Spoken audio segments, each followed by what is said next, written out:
in that second half. You could say Liverpool made this more difficult than what it should have been, but a win is a win. We win again. We keep up that winning momentum as we march towards the top four.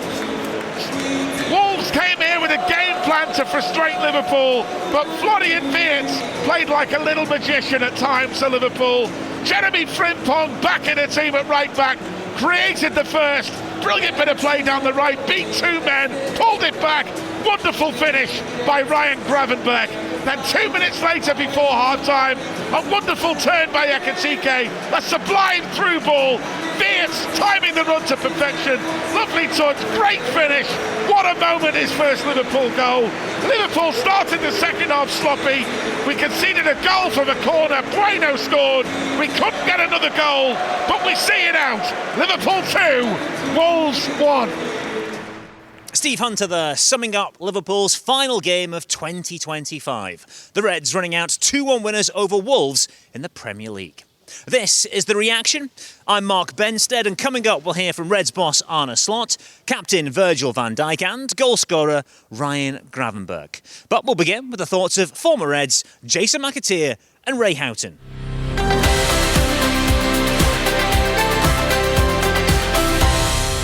We can dig into the weeds of the performance today a little bit later in the show, Ray, but first and foremost, the headline is Liverpool have won a game that they should have won today.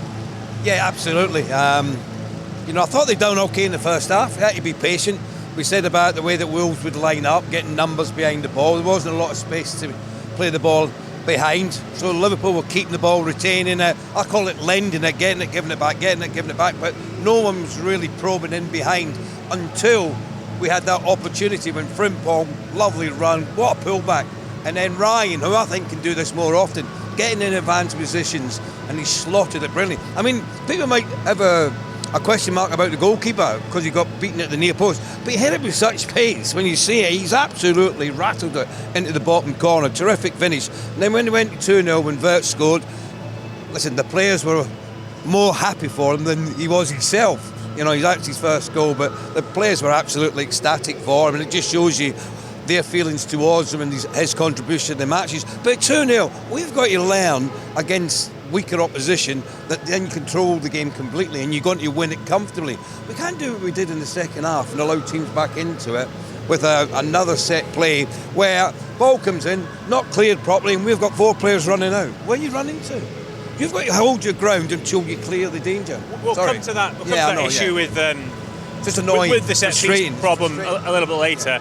In terms of that initial first half, we knew what was going to happen. We knew they would come. I think Ray used the phrase pre-match. They've come not to lose. We saw that from the setup. It's interesting listening to the crowd around. You hear people saying, shoot, shoot, shoot. But as a player, you can't just shoot willy-nilly when players are behind the ball. You have to take your time sometimes, don't you? And that's what Liverpool did in that first half. Yeah, it's about, Ray used the word patience. He's exactly right. It's very, very difficult. Listen, we played in so many games at Anfield where teams come not to get beat. They look for a point or they try and nick it. And what that means is they just sit deep, and they all, a good honest display from the players, they all get back. They're all making it very difficult for you. There's no space in behind to exploit for the strikers. You can't go over the top, and everything's played in front of them. You just got to keep moving from side to side. Now, it can become frustrating and the crowd can turn a little bit, and I just felt it was doing that. I just felt that they'd found a way of sort of nullifying Liverpool. Liverpool would take too many touches then, and then it was all becoming a little bit frustrating. The crowd were just on the edge, and I just felt the 2 goals, it was bang bang, wasn't it? They come at the perfect time. I felt Liverpool were just running out of ideas. They were taking shots when they should have been a little bit more patient. They were trying to force balls into players.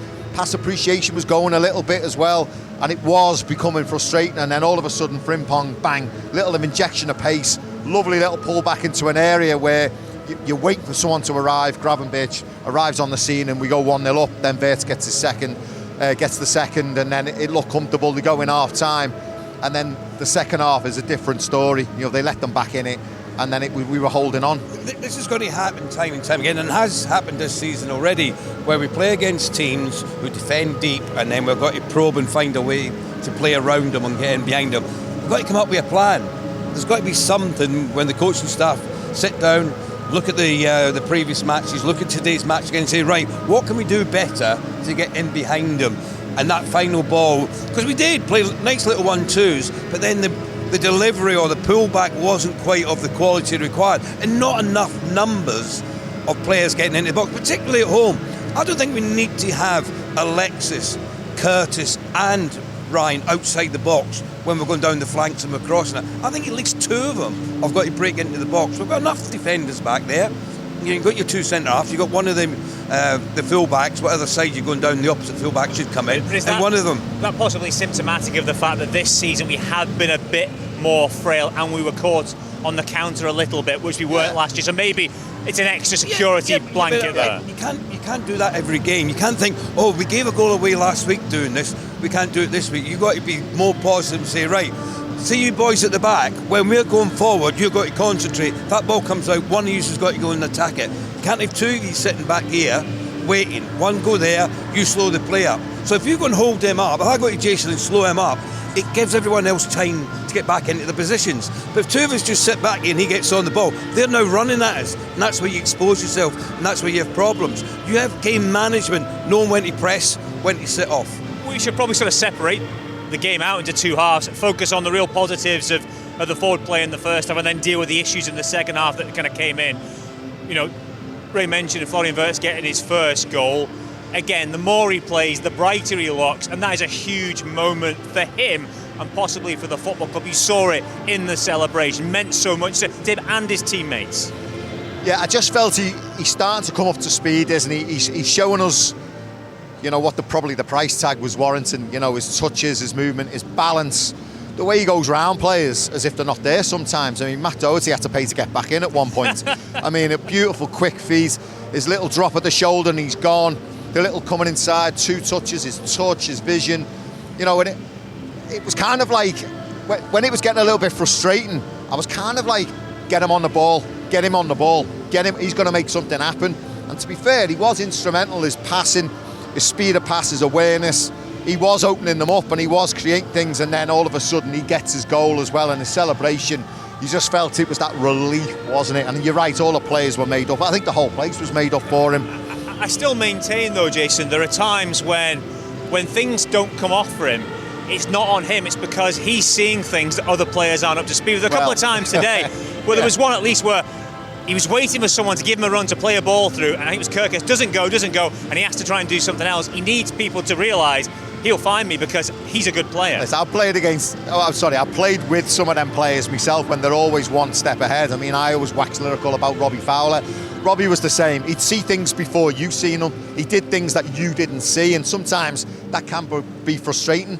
But there is a point where you get on his wavelength. Ekatike will get on his wavelength. Kirkes round the outside will get on his wavelength. And then all of a sudden, you know where they want it. You know where you need to be. You know when he wants it back. You know when he's just running into space for you to come inside. These are the things we talked about early on in the season, about relationships needing to be forged. That's how you do it. You work out each other, don't you? You know, like if Ray wants it into his feet, you know where he is, you give him into his feet. He might want it in behind, so he shimmies and he goes. You work these things out, you forge partnerships. It's coming, it's coming. And we saw Wirtz and Ekatike link up for his goal. It's passed through from Ekatike for him, and a great little finish when it looked maybe it had gone a touch too far in front of him. So these things are coming bit by bit as the season goes on. And I go back to the point, I think someone said earlier in the campaign, if you don't think Florian Wirtz is a good footballer, you don't know football. That's the kind of point. Look, I said the other week when we played against Brighton, the difference in his performance level from the start of the season to now is night and day to me. He's gone from a little lad who looked like he was getting pushed off the ball too easily to someone who's much stronger in possession of the ball. He's far happier and he's in what he's doing in possession of the ball. He can see things quickly, he can play the right pass. Ekatike's ball through him was very, very good, but the finish was excellent. I mean, he didn't try to lift it over, just a little toe punt past him. I mean, that was a Ronnie Moran type finish. Ronnie Moran used to say, why don't you just toe it? I used to look at him going, what do you mean? Just toe it, because keepers can't react to it, because they're waiting for you to do something intricate, and you just go over that with a bit of pace, and then they're going, oh, it's gone past me before they've even moved. They're the little things that you learn in football, and he's a tremendous talent. There's no question about it. I'm glad to see him. He's really enjoying his football, and that when you score your first goal, you know, and the joy that he showed, and the crowd and the eruption and noise in the stadium, that's what you play for those moments, and that'll only make them stronger and better in the upcoming matches that Liverpool what else have got. I'm seeing as well, certainly from the front players, and I think it's helping out defensively because we have a few clean sheets. It was disappointing again, we conceded. Tottenham was disappointing, but they were on the brink of another couple of clean sheets, weren't they? I think the front players now are in tune when they lose the ball. It's not one of them. It's now they lose it and they're straight back. And I mean, you mentioned Ronnie Moran there. Ronnie Moran used to say, if you give it away and your head goes down, the crowd see that. He said, but if you give it away and straight after it, he said they'll love you for it, for the effort. And it's kind of like what's going on now, isn't it? They're losing it. And Virgil will give it away, but he's straight on it. McAteer gives it away, he's straight on it. On a similar note to that, slightly different, there was a moment, I think first half, where we gave the ball away, there was an attack, we were caught short because it was a break, and Federico Chiesa all the way back into the corner, busting a gut to help out, and that's the kind of thing you need to see, and we're seeing a little bit more of, I think. Yeah, I think the attitude of the players has been very, very good, and to this defensive side of things.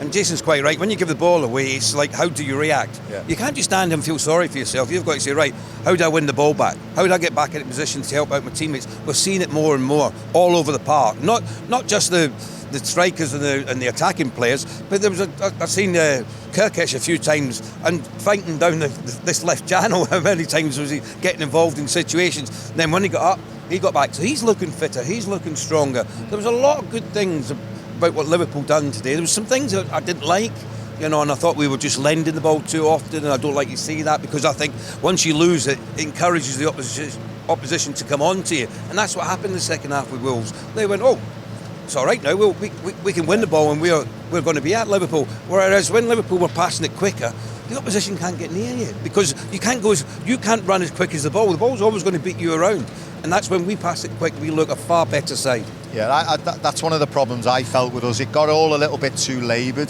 When you have that much possession, listen, ask any footballer, they'd rather play when you got the ball. There's nothing worse than when you don't have it and you're chasing.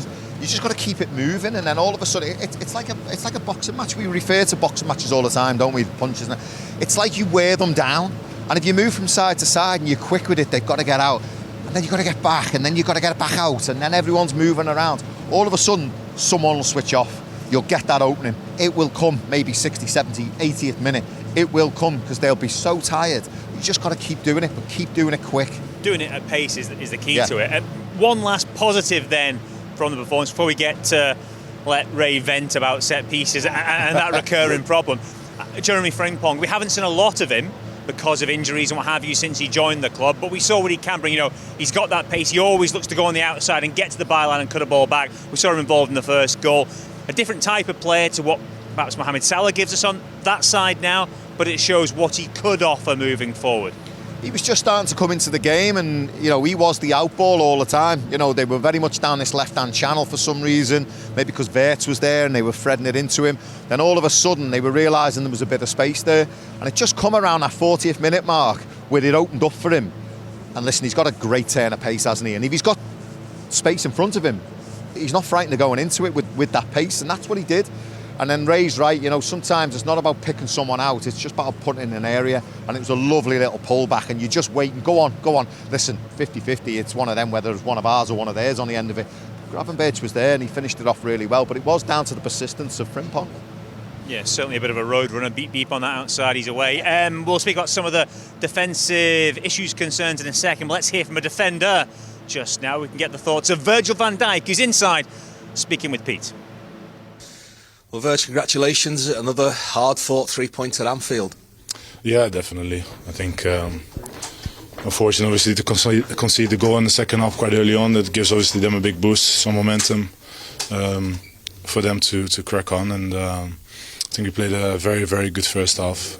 2 good goals, possession, we were good, defensively we were solid, and no problems. And I think the second half, obviously, they come out with a lot more pressure and they have to try and do the same things, and that was said in the half time. And unfortunately, we couldn't do that. But obviously, that's also part of how Wolves did that.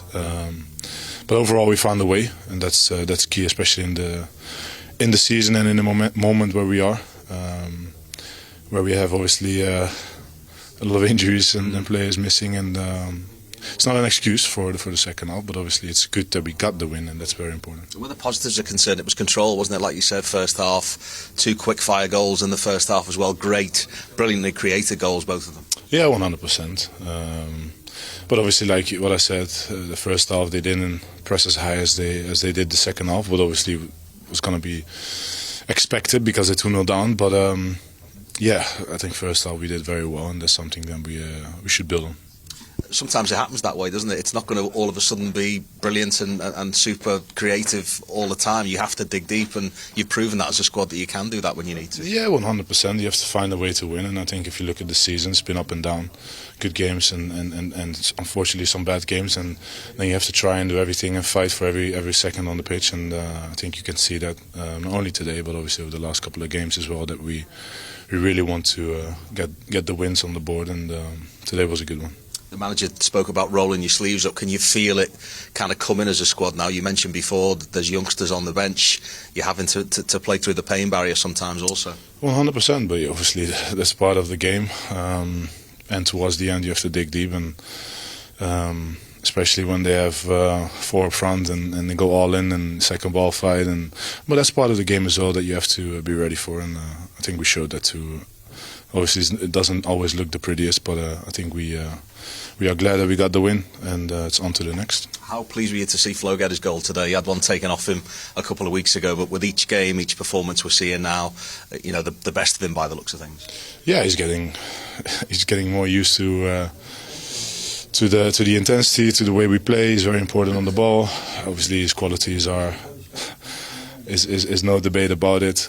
So we are very pleased for him, but obviously he should be very pleased with the goal as well. And I think after 60-something minutes he was quite tired. So that's something that he and we have to work on as well. And in order to do that every 3 days for 90+ minutes. And can I just ask you, it was a tough start to the day, tough start to the afternoon to do what you did to lead Diogo's children out at the start of the game. I'm sure it was an honour, but so difficult for the boys.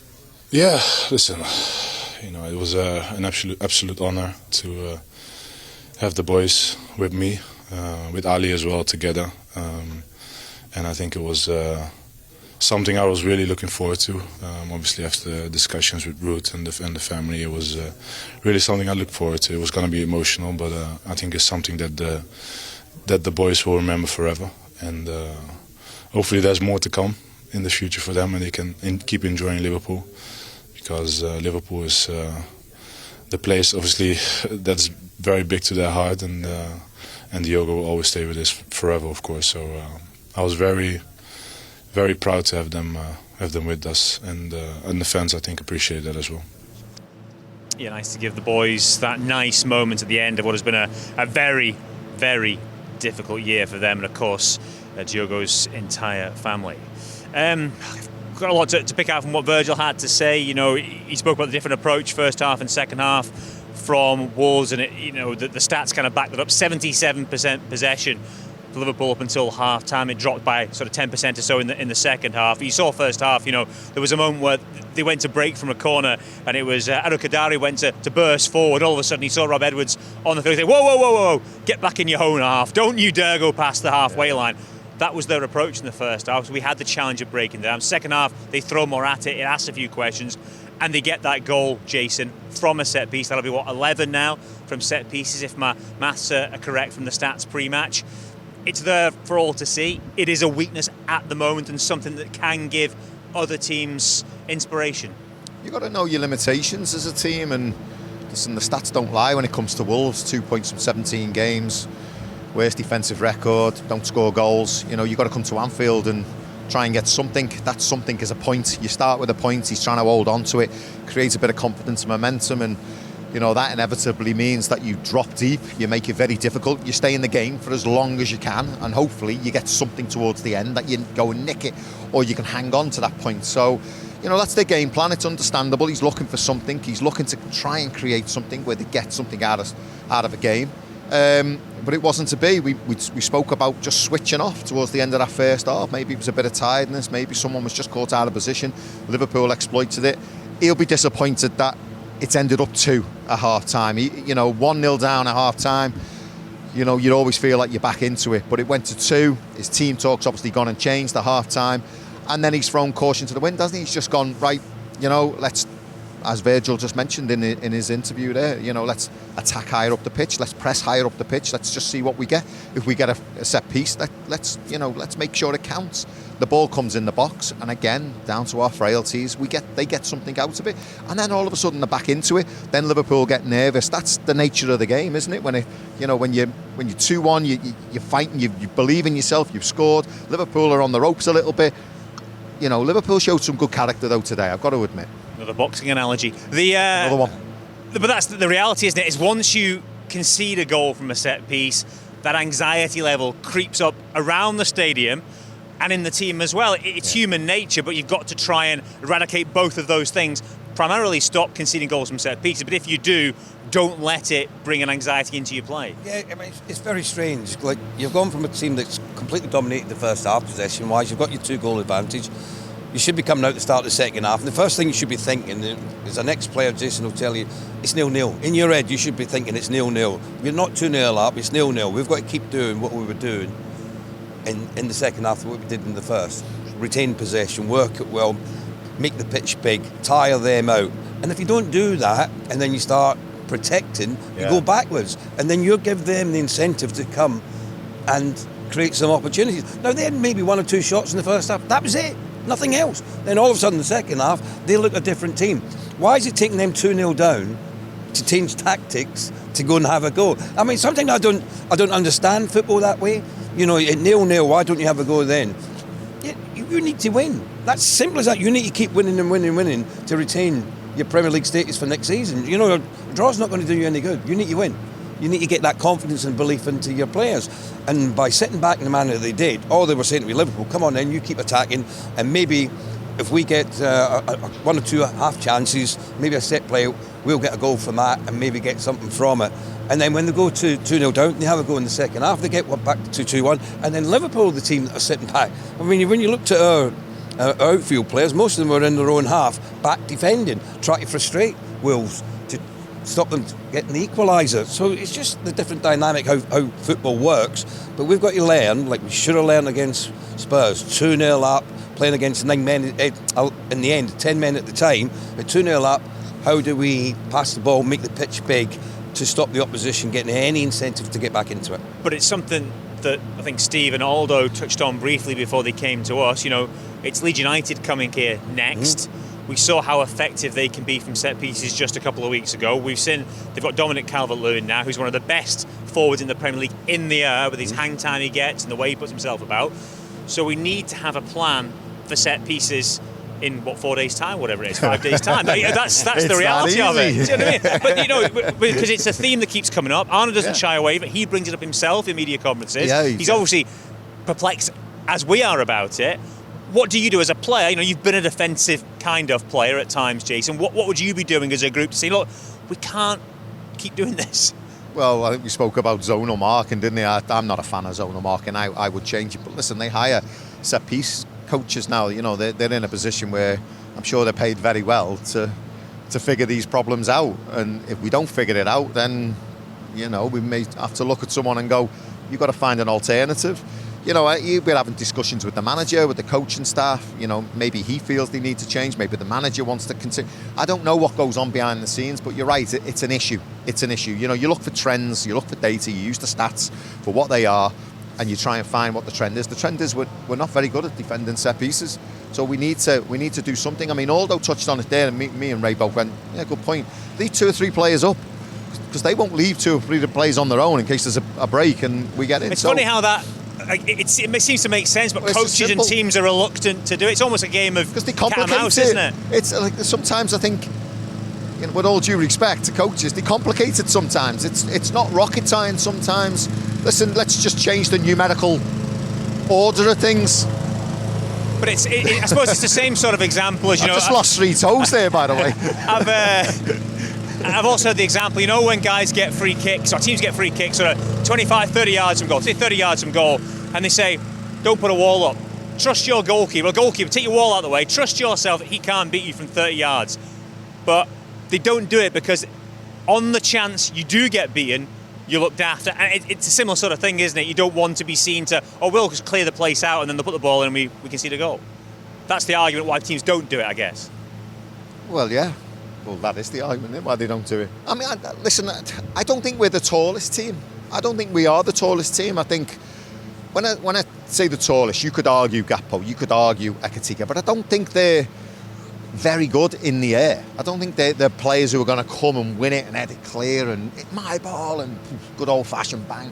I don't think they're that kind of player, even though they got the height. I think the only ones who would do that is maybe McAteer and Virgil, and maybe your keeper might come. But apart from that, you look at Wirtz, you look at Frimpong, you look at McAllister, they're all, they're not the tallest, are they? So I felt at the beginning of the season with all the signings that came in the squad, and I looked at it, I thought, we could struggle from set pieces. I think I said it at Preston when we were away at Preston. I went all the time. We just could struggle at set pieces. I'll ask our team to check that. Go back into the archives Jason and have a look. claiming any predictions he didn't make. Just on set plays in general, it's not the first header.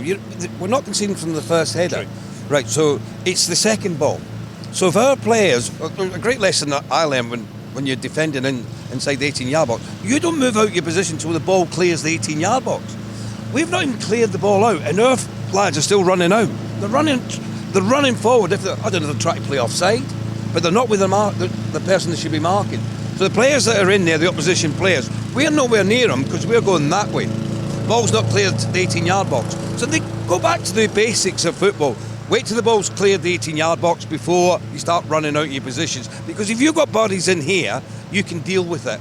If you've run out, you can't, because the ball falls, they'll be first to react to it, because you're going that way, your body weight, theirs is going towards the goal. And that's what happened with the Wolves goal that they got today. 4 players are running that way from our point of view, and their lad just sticks it in.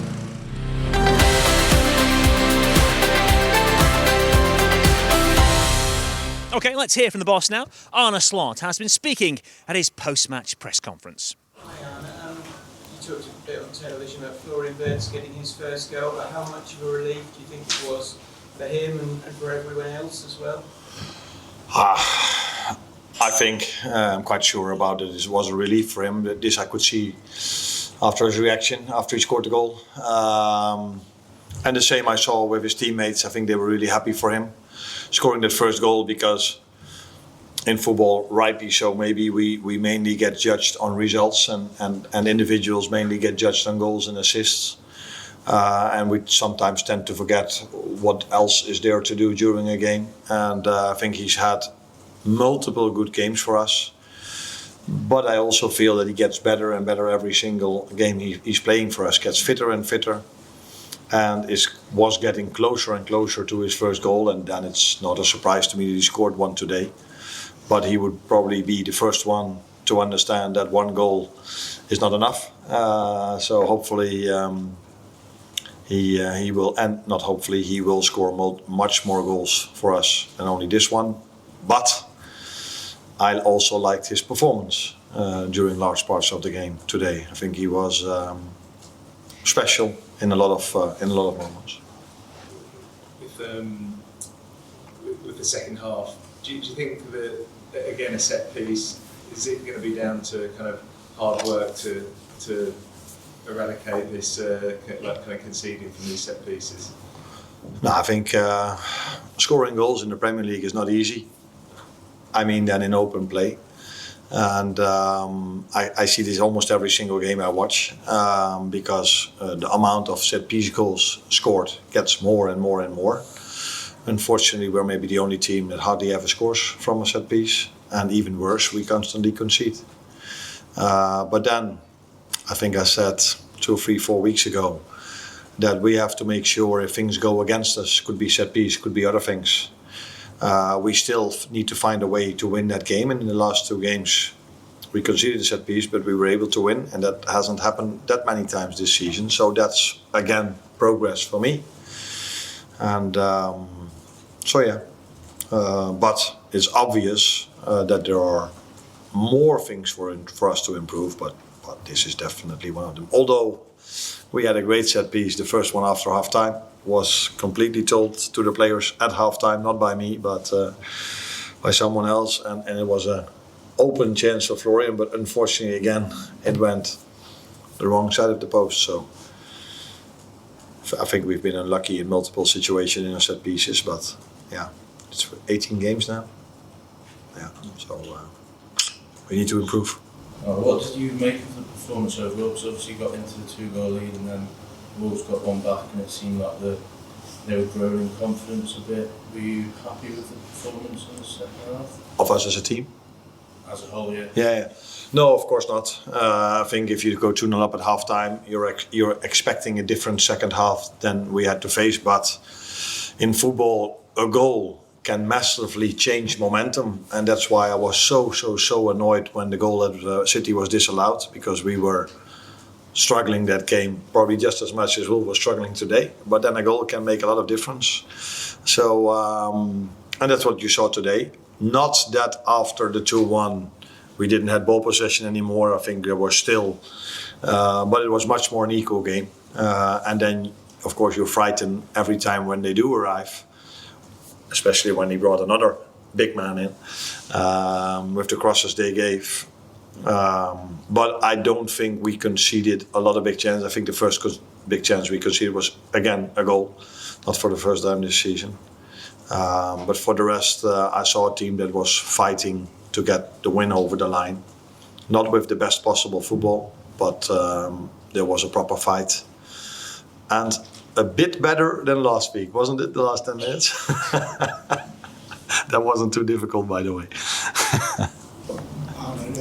Frimpong's had an impact in the last 2 games. Probably a bit of a different player than maybe having. He's got somebody who gets to the byline and creates chances from there. I guess he's another of these players who's been a disrupted first few months, but he's another one that you see signs of becoming more influential. Yeah, no, I think a lot has been said by so many people, probably you guys included and me included as well, about the amount of money we've spent last summer. No one talks about what we recouped because we sold so many, but then from the players we bought, we unfortunately couldn't have seen the best from Alex. Giovanni Leone has been injured after his first game, and Jeremy Frimpong has hardly been available as well. So it's then nice that we've spent so much and nobody talking about what we sold. But we were not always able to use the players we've brought in. And Jeremy is a great example now. If he's fit, he can definitely help us, because last week he had the assist against Tottenham, and today he had a great assist against Wolves today. Pace, that's what he has. And that's so important and crucial in modern day football, because to create something against the low block, teams that defend with so many players, usually teams break this down with set pieces. No, that's not our biggest strength. And then to have him available with his pace, because the goal we scored, is the first one, was pure individual ability.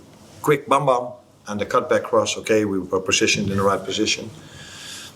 But that's the pace I always wanted to bring in the summer, and that's what we did with Hugo. That's what we did with Jeremy and with Alex as well. But unfortunately, not all of the money we've spent, we have used that, and that has to do with the injuries of these players.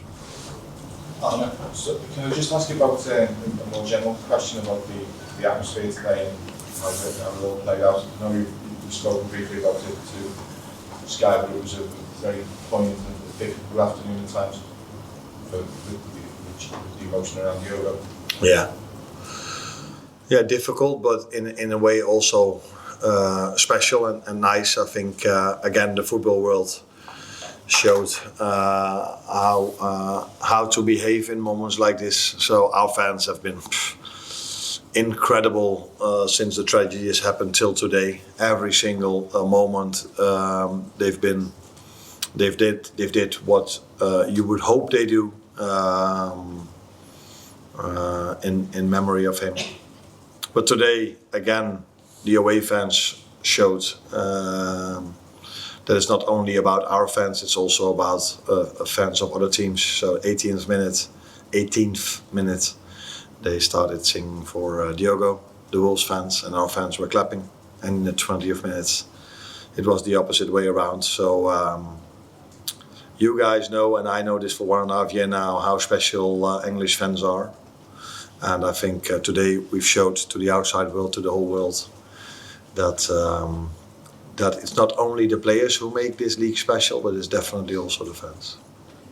Yeah, the thoughts of Arne Slot there. It's that time, isn't it? Post-Christmas, just before the turn of the year. We need to look back. It is a bit of a cliche, but it has been a roller coaster in 2025. The highest of highs, the lowest of lows. I think what we'll pick out first, maybe, Jason, is a game which kind of underlined on the way to the title. There was a versatility at times from Arne Slot's side. When we went to the Etihad in February and sacrificed possession and were so clinical in attacking when we could and dealing with Manchester City, and it was a real key moment in underlining our title credentials. Yeah, listen, there wasn't a great deal of change from a personnel point of view from when Arne come in. I think, we all wondered what the expectation was going to be. Wanted to see how things were going to plan out. He was left in a very healthy position. Only one player came in, Chiesa, and he just slightly tweaked things from a formation point of view, personnel, but he had plenty of strength and depth to put a real title challenge in, and he did that. Listen, he come through with flying colours. Listen, after we won the title, or after a few games towards the end of the season, it wasn't great, but we were over the line and the celebration started, and they showed real character to get over the line in different ways. Last minute winners you've seen with Núñez, performances like you just mentioned there, the Etihad, and it was just brilliant, wasn't it? It's just, we were on so much of a high. I remember, being here for the title lift, for the trophy lift. So much emotion poured out, wasn't it? It was just brilliant. It was just brilliant to be around the club. I think there was almost sort of two hits at that particular thing, because when we clinched the title against Spurs, we got the first day of it. The stadium was one celebrating a game of drama when we had to come back and take control of it. I think Spurs are perhaps the best team to play at that particular point, given how porous they were and the problems they were having. And we got this moment, and then we get it again when we get the trophy, as Jason's touched on. Yeah, I mean, when you look back at 2025, the highs and the lows, as you put it, is quite right. And it's not only that, it's when you look at the personnel, when you've gone from one group of players to where we are now with the new players that have came in, the transformation has been quite incredible. And very unusual, because when you win the title, you don't really make that many changes. You don't let a lot of players go. You normally bring one or two in just to add to the squad. But there's been a dramatic change. It's only when I've seen it there that it actually brings it home to you how many's left and how many's come in. You think, wow, that's a dramatic change in the squad that he's got at the moment. And maybe that's just taking a little while for everyone to get attuned with what the manager wants week in, week out. But some fantastic times there. This place, when it's full, players are playing at a high tempo, you're beating the opposition. Some of the performances they put in was outstanding last season as well. And this was the key moment, the highlight of it all. And given we were robbed of this during COVID, when we won number 19, to get this for number 20 was even more special, wasn't it? We all felt it at the time. It was an outpouring of emotion. There were generations who'd not been able to witness this. Oh, listen, when we win things, we do it properly, don't we? And I think, there's added things thrown in there as well, the COVID situation, the fact that the way we done it, we'd lost the manager, which was a complete shock. I think that went right through the whole football club, the fans. It was that like, right, well, who are we going to get? And then it was the chase on, he's going to come, is it going to be Alonso? Is it going to be so-and-so? Is it? Then Arne Slot comes in, and it was like, right, can he keep up that good work? Because usually, when a manager leaves and a new manager comes in, it's because the football club's not doing very well. We were still at the top table when Arne Slot come in, so it was, can you carry it on? And imagine like walking into a football, fair play to him, walking in and going, I'm going to try and emulate what you've just done, but I'm going to try and do it my way. Okay, he didn't do it in his first season, he went with what he was left, but he was still very healthy. And like Ray's just used that word there, transition. If you looked at it from today's team to the one that finished the season last season, we're actually in transition. And I know you can't stand still in football. You can't. You've got to keep evolving. You've got to keep moving forward. You've got to keep changing, freshening up. But some will argue we might have done it too much this season, and we've ended up in transition rather than a slight tweak. I think a tweak might have helped us, but we've gone and got 5 players who are actually in the team. So it's become more of a transition, and transition this day and age takes its time to settle down. This is the foundations are moving forward and challenging year on year on. But as we saw, regardless of changing personnel, winning back-to-back league titles is difficult enough, and so few have done it over the course of the league, whether it was the Football League or the Premier League. success in the league, frustration in the Cups. We had some dark moments across the course of the season. We had frustration at Wembley. We had Plymouth, which I'll gloss over because it was a horrible, horrible day. I was down there. In the Champions League, we lost to the eventual winners. And one thing maybe should pick out, we were given a bit of a schooling in Paris, but funny how football works. We still won that leg, but it was one of the best individual performances of the last year. Alisson Becker was sensational against PSG that night. He was unbelievable. The saves that he made was quite incredible. And that's why he's the best keeper in the world. When you see what he does, it's absolutely incredible. The agility, the way that his wingspan, the way he, just moves his hands out. And I've got to say, I was here for the PSG game at home, and they were one of the best teams I've seen at Anfield. I thought they were absolutely outstanding, and the two legs were brilliant. Daylight robbery that game. But we all admitted that. Like, it was no way should we have won that game. And justice was done probably across that. PSG were excellent, and you don't have see if you get knocked out of the tournament by the best team in the tournament. It does make it a tiny bit easier. No. Not at all, no. Better lose some drops. Yeah, you just want to win. But listen, with all due respect, the games that we had against them were absolutely fantastic to watch. For a fan's perspective, you want to see great games of football. You want moments that you're going to remember, and certainly that was the case in the two matches that we had against them. But there was a lot of brilliant moments. I really enjoyed watching last season. I thought it was a lot of great football. This season, we mentioned the word transition. I think that's the word we should be using. There is a change, the change of mentality, change of how we're trying to play. Different players have come in with different personalities, and we've got to get used to that. The fans have got to get used to that. It's going to take time to bed in, because it's not just for this one season. These players are here for longevity.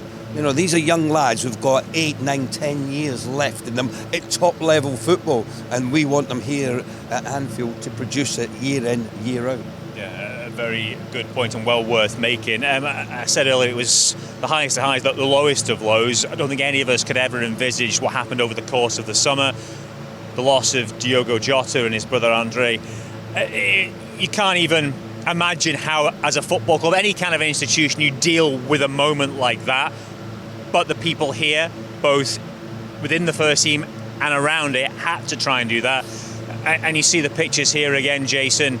It just underlines just the outpouring of emotion, support, the shock, the grief that was swirling around the football club during the closed season. And also we were reminded of it today with his two young boys helping lead the team out against Wolves. This is the moment that will sort of linger with people longest, won't it? And be something that always is a part of the football club. Away from the titles and the trophies, it's this kind of thing that is also a part of the fabric of the football club now. We were still celebrating really the title win, weren't we? And really looking forward to the new season. And I think it's one of them moments where we'll all remember where we were when we heard the news. And we speak as former players, we're very close and we get together, and no one has been through that. No one has lost a player from a dressing room, so it's unprecedented, isn't it? And we don't know what the effects are of the lads in that dressing room and around the club and the staff, so we can only speak from outsiders. But from looking at it, it does seem to have had a massive impact, and justifiably so. I mean, it was so sad, and just to try and get over it as a group of players and a staff, they've come through a very, very difficult time, and you've got to give them the credit for that. And again, Diogo will never be forgotten, but again, his kids are here today, and we heard Virgil saying how proud he was walking them out, the whole club.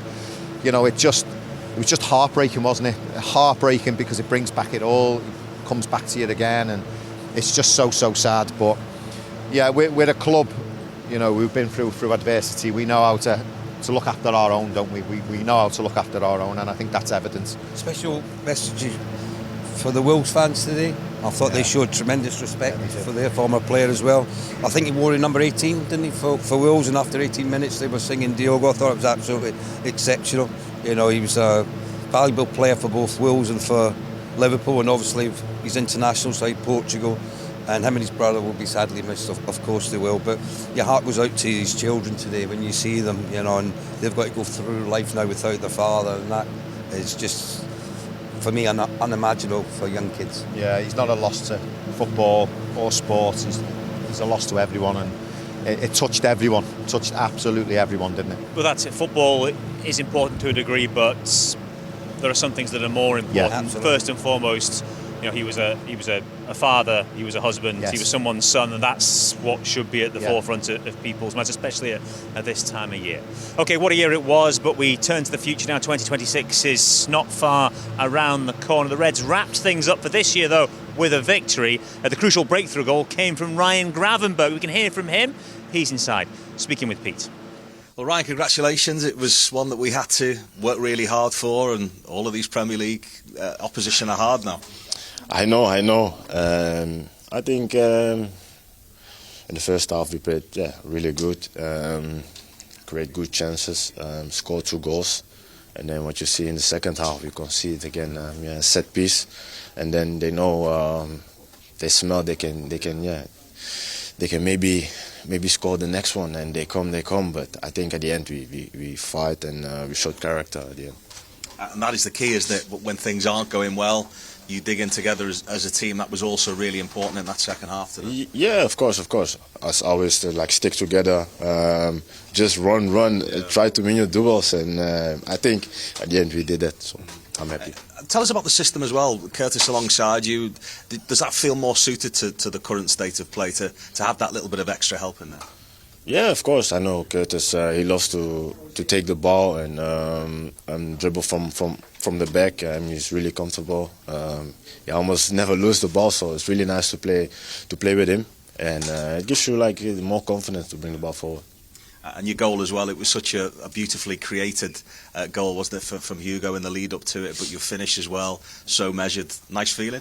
Yeah, of course. I think always when you score, you have a really good feeling. It was a really nice assist from Jeremy as well, and I saw the gap on the right side, and it went nice in.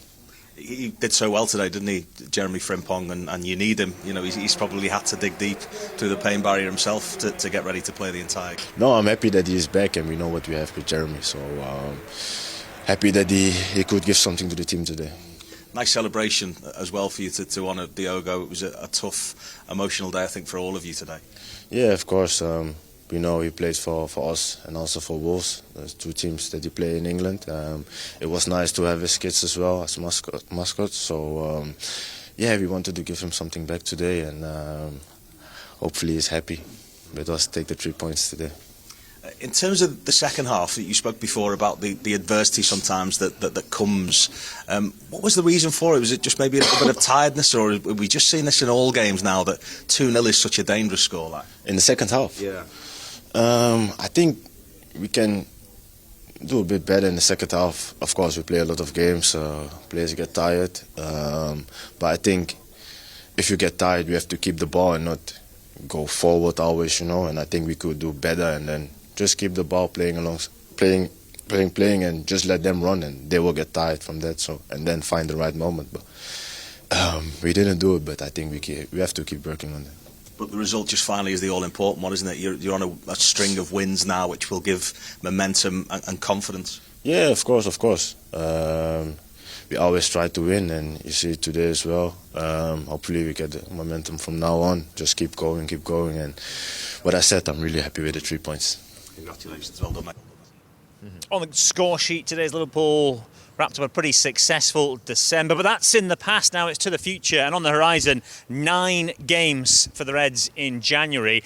And given that workload, Ray, given the restrictions on the squad at the moment for various reasons, you do wonder at some point along the way he's going to have to rest players, rotate players, particularly perhaps in that FA Cup game once again, which he sort of did last season. Yeah, there'll be a couple of games that you'll prioritise for some of the fringe players, give them some minutes on the pitch. And Karabag could be one of them at home, certainly Barnsley in the Cup as well. I mean, the league's, for me, still the priority. I would love to see us have a real good second half of the season, pick up plenty of points and put some pressure on the likes of Aston Villa, Manchester City and Arsenal. And, there's some good games there. We all lead, don't we? After drawing away 3-3. That was a game that we looked comfortable we were going to win it. Fulham away is always a difficult match, as will be Arsenal. Our form in London has been great this season. They have improved recently with the victories against West Ham and Tottenham. But, yeah, some good matches. 2 Champions League games in there. There is perhaps a concern that we might not get into the top 8. We might end up in those playoff games, given how close it is, and given it's going to be tough to get maximum points out of those fixtures. If you'd asked me 6 weeks ago and said that question, I would have took it. And if you'd have asked me 6 weeks ago and flashed that graphic up, I don't know where the win would have come from. But I do look at it now with, rosy-coloured spectacle. So I expect 9 wins, to be honest. Excellent. That's a positive note on which to end. Gentlemen, it's been an absolute pleasure to be pitchside with you once again. Now, that's us done for today. And next up, though, Liverpool and Leeds United. As Ray says, we do owe them for what happened at Ellen Road just a few weeks ago. It's been a pleasure to be with you through the course of 2025. It's ended on a high. We hope to see you in 2026 to do it all over again. Thanks for joining us on The Reaction. If you haven't already, then please do give us a follow to make sure you don't miss an episode when they drop. And to all of you, have a happy new year when it comes. Bye for now.